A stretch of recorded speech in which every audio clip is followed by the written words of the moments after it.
अक्सर आपने देखा होगा जब आदमी को गुस्सा आता है तो उसका पूरा शरीर कांपने लग जाता है और सिर्फ यही नहीं, उसका चेहरा भी पूरी तरह से लाल हो जाता है। गुस्सा हम करते तो दूसरों पे हैं, लेकिन उसमें जलना हमें ही पड़ता है। हमारे शरीर की एक बहुत बड़ी ऊर्जा उस गुस्से की वजह से खत्म हो जाती है। आज की इस बोध कहानी में हम जानेंगे कि गुस्सा जन्म कैसे लेता है, और अगर हम ये समझ लेते हैं तो हम उस गुस्से से भी छुटकारा पा सकते हैं। लेकिन उससे पहले हमें समझना होगा कि ये गुस्सा आखिर पैदा कहाँ से होता है।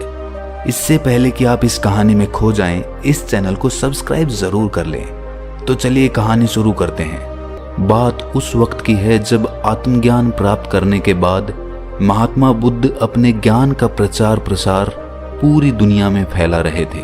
उनसे प्रभावित होकर बहुत सारे लोग उनके भिक्षु बन गए थे। वो रोज शाम को अपने भिक्षुओं को उपदेश देकर उन्हें ज्ञान का मार्ग दिखाते थे।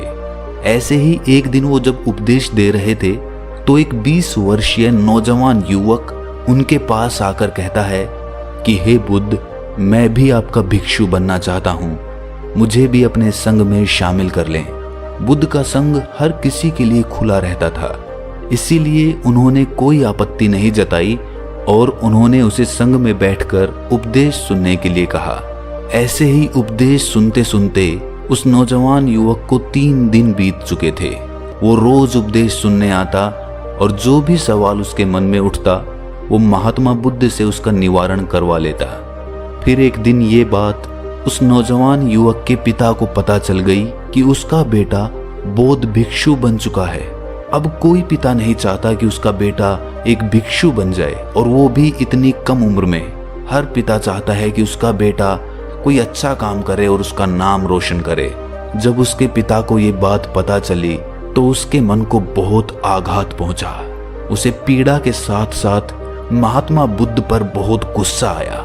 उसने मन ही मन सोचा कि महात्मा बुद्ध नगर के युवाओं को एक गलत राह दिखा रहे हैं। जिस उम्र में उन्हें पढ़ लिख कर कोई अच्छा काम करना चाहिए, अपने परिवार का नाम रोशन करना चाहिए, उस उम्र में वो युवाओं को भिक्षु बना रहे हैं। इसी तरह के विचार लेकर वो महात्मा बुद्ध के पास पहुंच गया।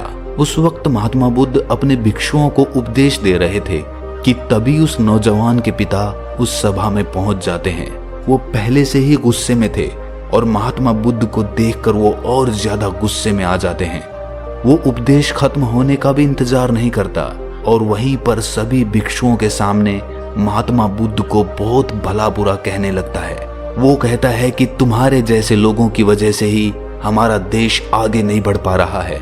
तुम्हारे जैसे लोग नौजवान युवाओं को गलत राह पर लाकर उनकी जिंदगी बर्बाद कर रहे हैं। खुद तो तुम जीवन में कुछ कर नहीं सके और अब इन युवाओं को भी बर्बाद करने पे तुले हो। ऐसे ही ना जाने क्या क्या शब्द उसने महात्मा बुद्ध को कह डाले, लेकिन महात्मा बुद्ध ने कोई प्रतिक्रिया नहीं दी। वो चुपचाप उनकी बातें सुनते रहे। कोई प्रतिक्रिया ना मिलती देख वो युवक और भी ज्यादा गुस्से में आ गया। अब उसके शब्दों का पिटारा खाली हो चुका था। उसके पास ऐसा कोई शब्द नहीं बचा था या कोई गाली नहीं बची थी जो उसने महात्मा बुद्ध को ना कह डाली हो। जब आखिर में सब कुछ कह लेने के बाद भी उसका गुस्सा शांत नहीं हुआ तो उसने और ज्यादा गुस्से में आकर महात्मा बुद्ध के चेहरे पर थूक दिया। ये देखकर उनके भिक्षु बहुत ज्यादा गुस्से में आ गए। वो उठकर उस युवक को बाहर भेजने ही वाले थे कि महात्मा बुद्ध ने इशारे से उन्हें रुकने के लिए कहा। इतनी गालियां देने के बाद और महात्मा बुद्ध के चेहरे पे थूकने के बाद उस आदमी का गुस्सा थोड़ा शांत हुआ और वो वहां से अपने बेटे को लेकर चला गया। उसके जाने के बाद भिक्षुओं ने पूछा कि हे बुद्ध, वो आदमी आपसे इतनी जली कटी सुना के गया। जली कटी सुनाने को तो छोड़ो, उसने आपके चेहरे पे थूक भी दिया। ये देखकर जब हमारा मन इतना गुस्से से भर गया तो आप इतने शांत कैसे रह सके? आपने उसको कोई जवाब क्यों नहीं दिया? इस पर महात्मा बुद्ध कहते हैं कि मुझे उस आदमी पर गुस्सा नहीं आया, मुझे उस पर दया आ रही थी। ये सुनकर सभी भिक्षु आश्चर्यचकित हो गए। उन्होंने पूछा कि इसमें दया की क्या बात थी बुद्ध? तब बुद्ध कहते हैं कि जब आदमी के पास अपने गुस्से को जाहिर करने के लिए कोई शब्द नहीं बचते हैं तो वो अपना गुस्सा किसी क्रिया के माध्यम से व्यक्त करता है। वो आदमी मुझे सब कुछ कह चुका था, लेकिन जब उसके शब्द खत्म हो गए और उसका पूरा गुस्सा बाहर नहीं निकल कर आया तो आखिर में उसने मेरे चेहरे पे थूक कर अपना गुस्सा बाहर निकाल दिया। उस आदमी का गुस्सा इस थूकने की क्रिया से ही खत्म हो सकता था। शब्दों के माध्यम से उसका गुस्सा कभी पूरी तरह से खत्म नहीं होता, क्योंकि शब्दों की अपनी कुछ खामियां होती हैं। शब्द पूर्ण रूप से आदमी के भाव उजागर नहीं कर सकते, लेकिन कोई क्रिया करने से उस आदमी के भाव पूरी तरह से उजागर हो जाते हैं।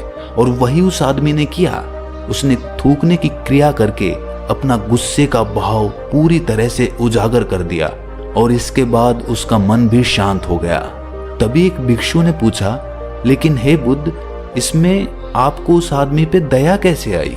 तो बुद्ध कहते हैं कि मेरे मन में ये भाव उठ रहा था कि देखो ये आदमी अंदर से कितना गुस्से में है, बेचारा अंदर से गुस्से ने कितना जकड़ रखा है, और मैं यही चाह रहा था कि किसी तरह इसका पूरा गुस्से का भाव अंदर से निकल जाए। ये सुनने के बाद बौद्ध भिक्षु कहता है कि हे बुद्ध, मैं आपकी बात पूरी तरह से समझ नहीं पाया। इस पर बुद्ध कहते हैं कि तुम जल्द ही समझ जाओगे। ऐसे ही 3 दिन और बीत गए थे। अब 3 दिनों के अंतराल में उस युवक के पिता का मन पूरी तरह से शांत हो चुका था, और अब उसे अपनी गलती का एहसास होने लगा था। उसने सोचा कि मैंने गुस्से में बहुत ज्यादा अति कर दी। मैं गुस्से में इतना अंधा हो गया कि मैंने बुद्ध के चेहरे पर सबके सामने थूक दिया। अपनी इस गलती का एहसास करके उसका मन पश्चाताप से भर गया, और इस पश्चाताप से भरे हुए वो 3 दिनों के बाद फिर से उस सभा में पहुंच जाता है और हाथ जोड़कर बुद्ध से माफी मांगता है। उसके मन में माफी का भाव इतना ज्यादा उमड़ रहा था कि जब शब्द कम पड़ गए माफी मांगने के लिए, तो वो आदमी महात्मा बुद्ध के चरणों में गिर पड़ा। तब महात्मा बुद्ध ने उस भिक्षु से कहा कि देखो, जिस तरह उस दिन ये आदमी शब्दों के माध्यम से अपने गुस्से के भाव को प्रदर्शित नहीं कर पा रहा था, उसी तरह आज भी शब्दों के माध्यम से ये अपना क्षमा मांगने का भाव भी प्रदर्शित नहीं कर पा रहा है। इसीलिए ये चरण पकड़कर अपने भाव व्यक्त कर रहा है।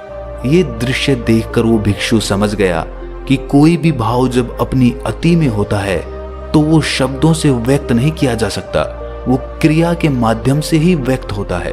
इसीलिए श्रोताओं, अगर कोई आदमी बहुत ज्यादा गुस्से में हो और गुस्से में वो किसी को चोट पहुंचा दे, तो ये समझ लेना आवश्यक होता है कि ये गुस्से का भाव शब्दों के माध्यम से व्यक्त नहीं हो सकता था।